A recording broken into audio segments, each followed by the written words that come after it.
is the executive director from Liberty and Prosperity. I know you had a lawsuit against Atlantic City. We wanted to get an update on that.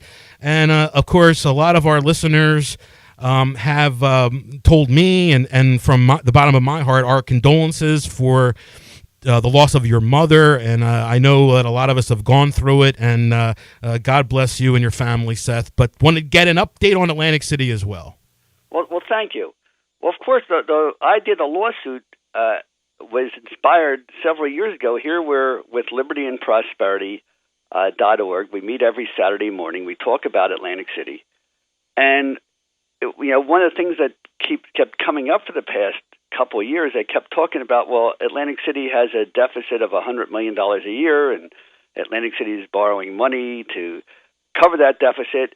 And we're looking at the local budget law, which is the law that runs every one of the 600 towns in New Jersey and all the counties. And the law clearly says that every year, every single town, Ocean City, Upper Township, Lower Township, Bergen County, has to have a budget by March 20th of every year. And that budget must be what's called a cash basis budget, and which means that they must tax enough money to cover their expenses for the entire year. That law has been in effect for 60 years. There are actually cases in New Jersey where local officials have been indicted and sent to jail for not doing a budget on time or for spending money in excess of their budget, because that's the most important function of a local official. And we're reading this in the newspaper year after year, and we're wondering how the heck did this happen? So just for the heck of it, we filed a lawsuit against the city saying, here it is, it's April is when we filed our lawsuit, and there's no budget, and you're spending money without a budget, therefore let's enforce the law. We were astonished to find out that when we brought that lawsuit, the city official said, well, don't sue us. We haven't been running the city for 5 years. The state took us over in October of 2011. So go sue the state. and basically that's what we did. We found out that the state had sued the city of Atlantic City for not having a budget, for not having a cash basis balanced budget in October of 2011. They alleged gross violations of the law. As a result of the lawsuit brought by the state in 2011, the state took over Atlantic City finances. Now, here's where it gets astonishing. Since the state took over in October of 2011, the state has been ignoring the law more than the city did. And the state has not made a budget. Here it is. It's June 18th, and the budget due on March 20th hasn't even been written. The city is spending money illegally. We brought all this to the attention of the judge, and then the state officials said, well, you have to sue the state. There's improper state action, and if you were unhappy with unhappy state action, then you should be, they call it your administrative remedies. We should be taking part in the state determinations that allowed this illegal activity to go on. And here's where it gets even more astonishing, Arthur. We found out that there was no state action. It was the monitor who was doing all this stuff without any authority whatsoever. And after we brought that lawsuit, bingo, he decides he doesn't want to be the monitor anymore, and he quits. So that's where the lawsuit is right now, trying to get Atlantic City to follow the same law that every other city in New Jersey follows, a balanced budget and a budget by March 20th. That's part of it. Now, wait a second. Now, the plaintiffs in this case, they're Atlantic City residents, Atlantic County residents? Right. Who are the plaintiffs here? There are four plaintiffs. There's one Atlantic City taxpayer, there are two Atlantic County taxpayers, and then there's the organization libertyandprosperity.org. So we just have the minimum number of people you need to have standing to be in court. And we do that because it's easier to manage fewer people in a lawsuit, fewer copies and so on. So that's what's going on. So that's half of the lawsuit.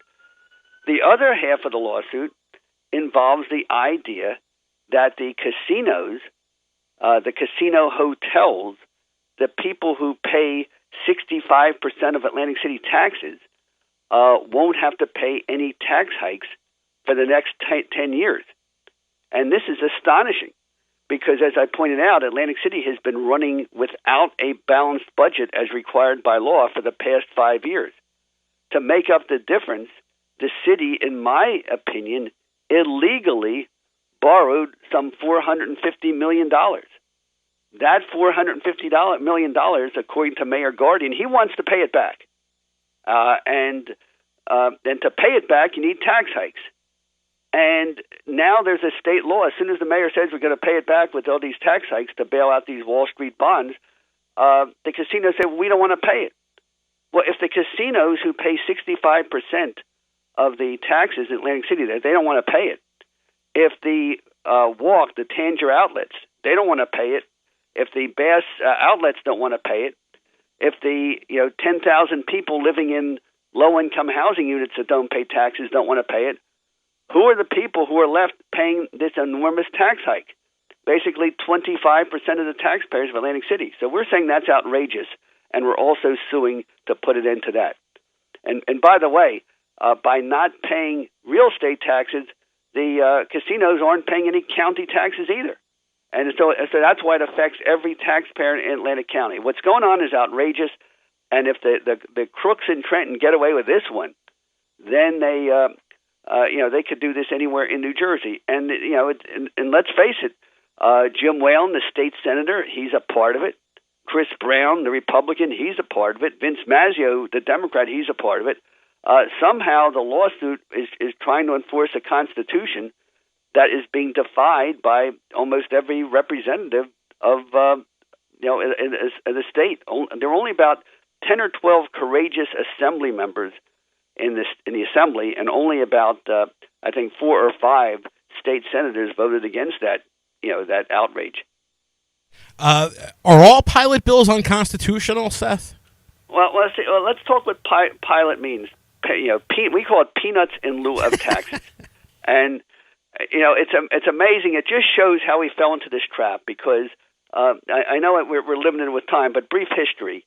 At one time, New Jersey was so corrupt that the entire economy collapsed. You may know in your history books the Panic of 1837, where the state government, everybody who had a friend in Trenton would pay a different tax rate. The state was borrowing money. The economy collapsed. The whole country almost collapsed. And in 1844, New Jersey led the nation in getting out of this economic collapse with its Constitution of 1844. And the basic principles of that new Constitution were, number one, that everybody had to pay taxes equally, and number two, that the state could not borrow money without a vote of the people. Now, after World War II, the veterans came back and people said, the veterans saved our country. Let's give a tax break to veterans. So the Constitution said everybody pays taxes equally, but veterans get a break. And then if the farmers said, you know what, we're growing all the food for New Jersey and we can't afford these taxes. So give a break to the farmers. And next thing you know, the Constitution says everybody pays taxes equally, but veterans get a break and then farmers get a break. And then senior citizens got a break. And then real estate developers saying we're trying to develop these areas in blighted areas. So blighted area developers got a break. And that's how you got the payment in lieu of taxes for the Walk. And then people said we need affordable housing. So affordable housing got a break. And so you have 4,500 units of housing in Atlantic City don't pay taxes. So that's 10,000 voters in Atlantic City don't pay taxes. So that's how you got into the mess that we got into.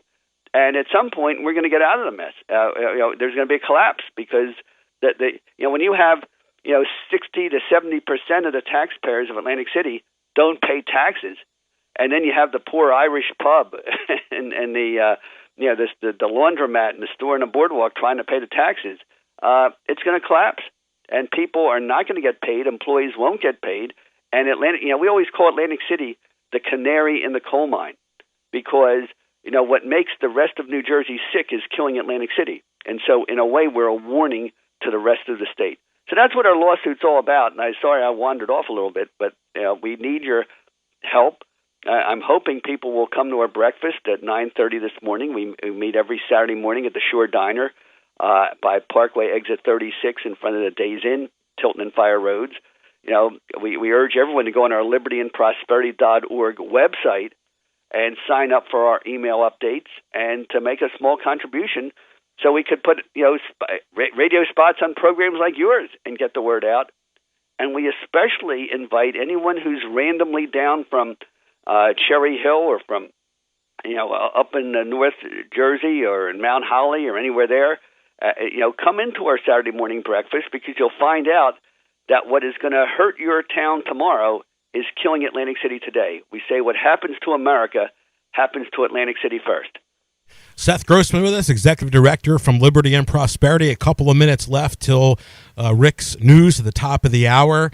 Seth, you're a former elected official in Atlantic City and Atlantic County.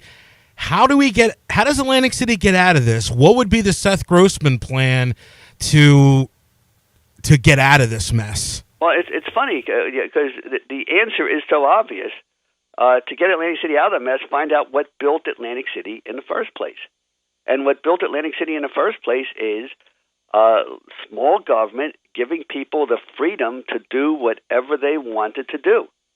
So in Atlantic City, when they built that first railroad in 1854, the people who built Atlantic City were far-sighted enough to say, when Pitney and Richards built that railroad and they owned all the land of Atlantic City, they didn't say, well, we're going to decide what goes here and we're going to decide what goes there. They said, okay, we're going to carve the city into lots, we're going to sell them off, and people are free to do whatever they want to do.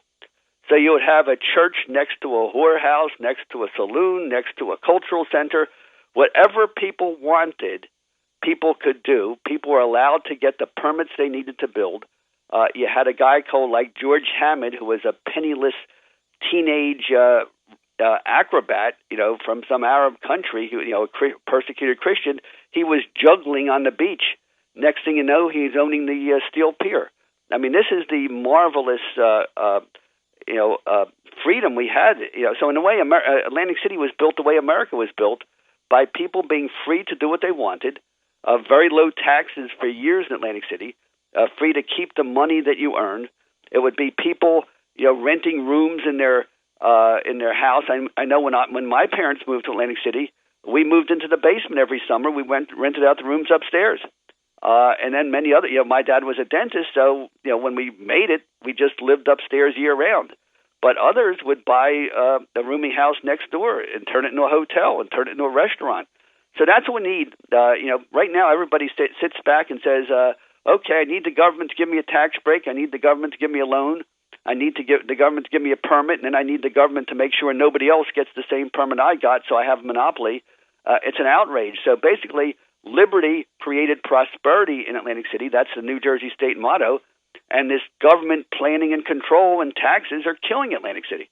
So we need a bankruptcy to wipe out the debt, have low taxes again, and then give everybody a permit to do whatever they want to do. And that's the key to America, and that's the key to Atlantic City. And Seth Grossman has been with us. Join him this morning at 9:30, the Saturday morning breakfast discussion at the Shore Diner. Right. There's no fee. You just come, order off the menu, tip the server. And if you can't make it to the breakfast this Saturday, just go online at libertyandprosperity.org, and maybe you can make it with us next Saturday. Absolutely. We appreciate Seth coming on the air with us. And if anybody attends that meeting, tell them that you heard them on the radio this morning. Let them know that you're listening to this very important radio broadcast. And good luck with the lawsuit, Seth. And perfect timing. Listen to the King Arthur program as you're driving to the Shore Diner for libertyandprosperity.org. I was even going to say, sneak your phone into the meeting at 9:30 because we're on till 10, but it's okay. We'll do what we can. All right, Arthur, thank you so much for the time. All right, thanks so much. Executive Director, Liberty and Prosperity, Seth Grossman. Rick Brancadora next with the news. We have Assemblyman Russ.